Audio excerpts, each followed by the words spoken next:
हरे के कर्म गति को जान, गति सदगति देने के फैसले करो।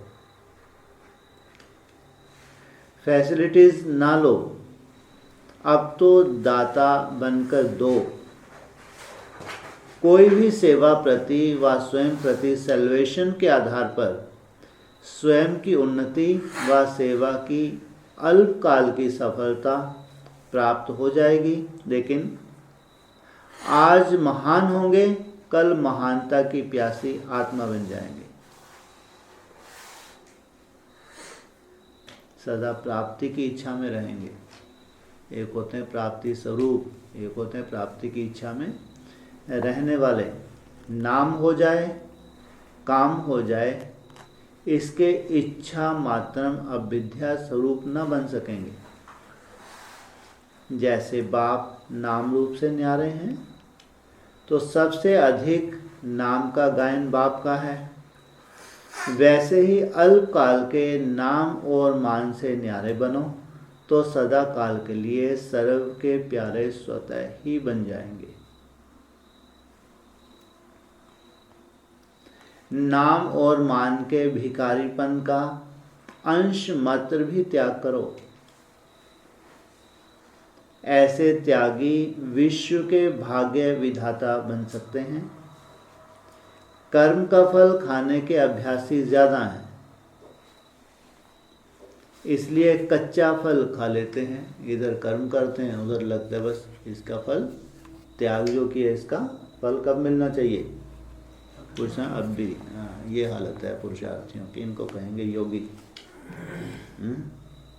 पूछने लगते हैं ऐसा अभी कब तक, कब स्थिति बनेगी। करा धरा कछु नहीं। जमा होने अर्थात पकने नहीं देते। कच्चा फल खाने से क्या होता है, कोई ना कोई हलचल हो जाएगी, उसको पकने दो। धैर्यता को मत खो। अगर धैर्यता को खो दिया तो हलचल में जो प्राप्ति हुई है उसमें कहीं ना अपने प्रति कहीं ना कहीं अनिश्चय बुद्धि बने, पुरुषार्थ डाउन होगा या बढ़ जाएगा। डाउन हो जाएगा। कितनी धैर्यता रखनी है। 5 साल इनसे मिलो, कितनी धैर्यता रखनी है। कितनी 14 साल। हाँ, ये है ज्ञानी तो आत्मा। 5 साल तो बताए खास पुरुषार्थ के लिए, धैर्यता के लिए नहीं। धैर्यता अंत तक रखेंगे, जब तक जीना है तब तक। हाँ, 5 साल तो full beggar to full prince, छतर छाया के लिए 5 साल। बाकी धैर्यता तो अंत तक रखनी नहीं रखनी, जब तक जीना है तब तक पीना है, नहीं तो फिर शुरू हो जाओ 5 साल के बाद। इसलिए ज्ञानी तो आत्मा बनो, समझदार बनो। अब चलना ही है अब तो। हाँ, चलना ही है। फिर देखना पड़े, फिर क्वेश्चन, हाँ फिर वैसे खत्म नहीं होता। और बीच बीच में तो होते, यही तो बाबा बोल रहे। तो कोई ना कोई हलचल हो जाएगी। ऐसे ही स्थिति में हलचल हो जाती है। कर्म का फल तो स्वतः ही आपके सामने संपन्न स्वरूप में आएगा, चिंता मत करो। जो भी तुम कर्म कर रहे हो, ईश्वर निमित्त कर रहे हो, तपस्या कर रहे हो, स्वयं स्थिति के लिए जो भी कर रहे हो, इसका फल स्वतः ही आना है। उस वक्त तुम चाहो ना चाहो तो भी मिलना है। जब तुम चाह रहे थे तब तो दिन रात एक कर से उल्टे लटक के नहीं मिला। जब वो पक गया तो स्वतः ही, हो सकता है उस वक्त तुम कोई खास तपस्या भी ना कर पा रहे हो, कोई ऐसी स्थिति परिस्थिति में हो, लेकिन उसका फल मिलना है जरूर। इसलिए कहा कर्म का फल तो स्वतः ही आपके सामने संपन्न स्वरूप में आवेगा।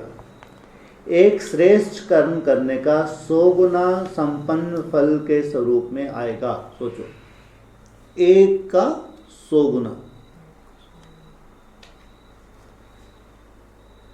अल्पकाल की इच्छा मात्रम अविद्या हो। क्या इच्छा नहीं रखनी, ये अल्पकाल की है इच्छा। किसी प्रकार की कोई भी इच्छा नहीं रखनी। त्याग करो तो भाग्य आप ही आपके पीछे आवेगा। अच्छा, इच्छा कर्म समाप्त कर देती है, इसलिए इच्छा मात्रम अविद्या। एक तरफा तपस्या करते जाओ, भगवान को याद करते जाओ, बस।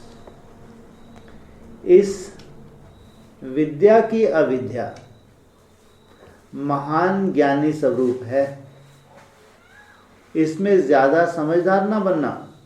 अरे तपस्या करने तो उसका फल तो चाहेंगे ही, भले हद का कोई ऐसा ना हो, लेकिन कुछ ना कुछ इच्छा तो रहेगी ना, तब तो तपस्या होगी।